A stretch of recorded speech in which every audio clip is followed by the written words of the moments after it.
let's talk about boundaries. Today, we are going to talk about how to set boundaries with our friends and family so that we can maintain healthy relationships. This is so that you avoid having conflicts in your social circle. This is so that you can be comfortable in your social circle without feeling unnecessary pressure, exhaustion, or drainage. A lot of us, our social battery drains. A lot of us, we overshare. A lot of us do things to please other people. And so I am going to just mention some signs of unhealthy boundaries that you can take and switch around in your life so that this video benefits you, so that you start setting healthy boundaries so that you can be at peace and just be a healthy child of God. The number one problem that exists in social settings and in social relationships is people pleasing. Sometimes there are people who will never say their opinion or never make a decision because they are afraid that they are going to hurt everybody else, and it is the worst thing for them mentally and emotionally. If you value yourself even a little bit, you should have a voice. You should have an opinion, and you should always say your opinion.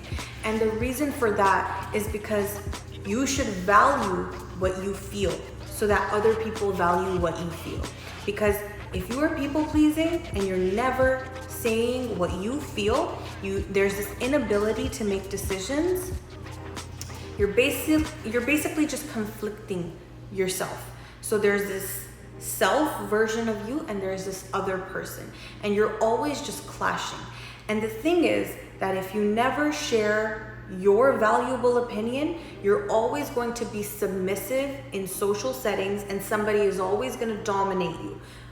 When you do not practice speaking up, it is going to make you smaller and smaller in the spirit, and it discourages you from going out with people again.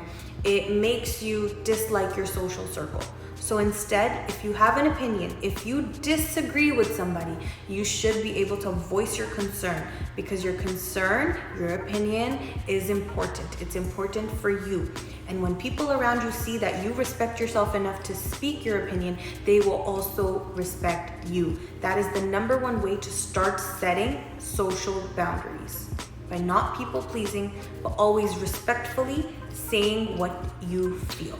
Another sign of poor boundaries is when you lose a sense of yourself when you are around a certain group of people or when you're in a certain social environment. So this means that if you're hanging out in a group of friends or with certain members of your family and you can't be your real self, your authentic self, you feel that you are not prioritizing yourself there, where they demand too much of you or too much time, that is so unhealthy. There have been times where I felt that I wasn't able to voice that somebody or some people are demanding too much of me that I am not. You ever notice where you go into these social circles and you feel that there may be one or two people who are high level energy, whereas you are very neutral? Now, to them, you may look like you're very well balanced and quiet, even neurotic sometimes, because they're like, why are you so shy? Why are you so quiet? Why are you uncomfortable? You're not uncomfortable. That's actually just your vibe. That is just the way you are. Whenever I used to be in those settings, I used to get so drained. Anytime you feel that way, let me tell you something. Do not forget to prioritize yourself. If hanging out with them for only 10 to 20 minutes is okay for you, do just that. Do not overgive yourself. Prioritize yourself. And a tip I learned is never feel guilty about these things. Don't feel guilty because you are not on the same energy level as the other person. You don't need to be on the same energy level as the other person. You remain you. Let the other person remain who they are. If you have a good friendship or a good bond, good for you. But only give as much as you can. If you are capable of giving just 20% of yourself, just give 20%. Don't stretch yourself to 30 or 40. You are doing yourself a disservice. Number 3, oversharing. That's right.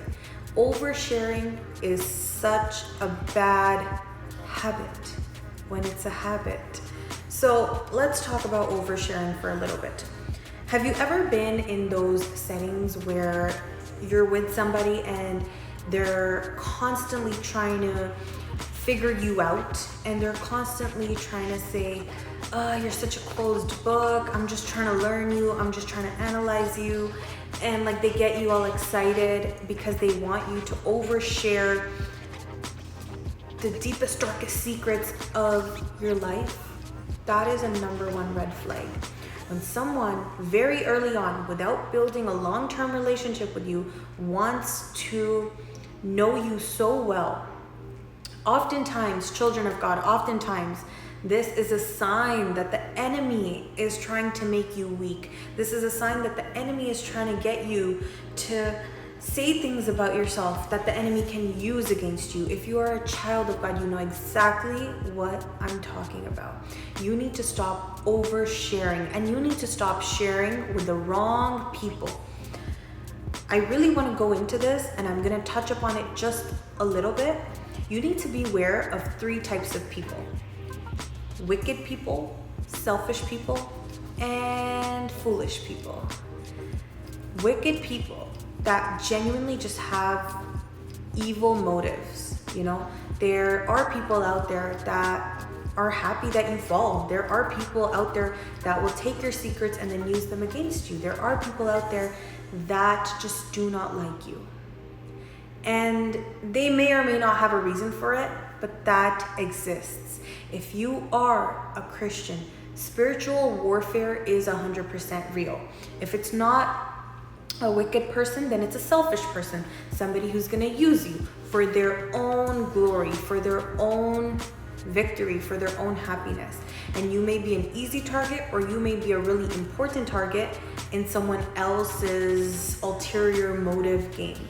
So you got to be careful. And number 3 is the naive person, the foolish person who you trust blindly, and they're just around you, but they're a trickster and they're playing with your feelings. See, these are all concepts from the Bible. And the earlier that we learn that oversharing should only be done with God, that Jesus is the only person that you should be oversharing with, the easier time you are going to have in relationships. When you see red flags and people want to constantly pull those strings, it's time to stop and it's time to analyze the situations. Set boundaries with the people that demand that you overshare, because they're only doing it because they know you have this urge to fit in. They know that you like being asked. They know that you like being pampered. And so they demand it. They compliment you in a way where you feel like oversharing. They make you feel special, and so you overshare. This is such a huge red flag, because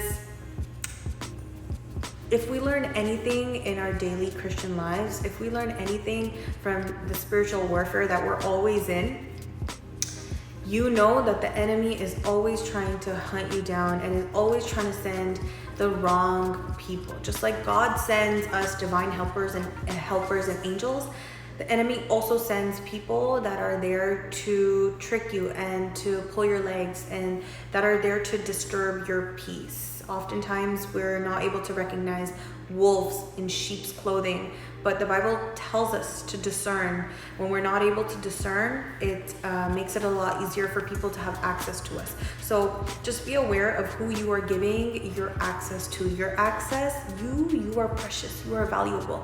So when you just hand it to anybody, you're creating problems for yourself. And you're gonna start seeing that every relationship becomes toxic, and it's only because you've shared a little bit too much here and you've shared a little bit too much there, and now you're in a hot mess.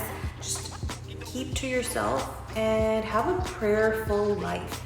Share with God, share with your parents, share with your siblings, share with the closest friends that you have that you actually trust, and always be aware of what you share. I think there are some things that we really should just keep to ourselves. Personally, I don't like to share a lot, and a lot of people don't know me so well. And when I see that someone's trying to just figure me out, automatically it triggers something in my head where I'm like, run. It, like, red flags just everywhere. The color red just everywhere. And I just don't like it. I feel uncomfortable, and I protect myself and protect my peace by only sharing what is appropriate.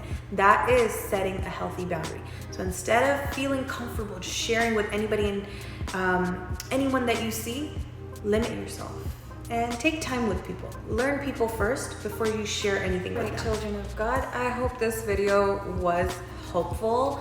Share this video with somebody who does not know how to respect your boundaries, and we'll teach them. We'll teach them together. I'll see you in my next video.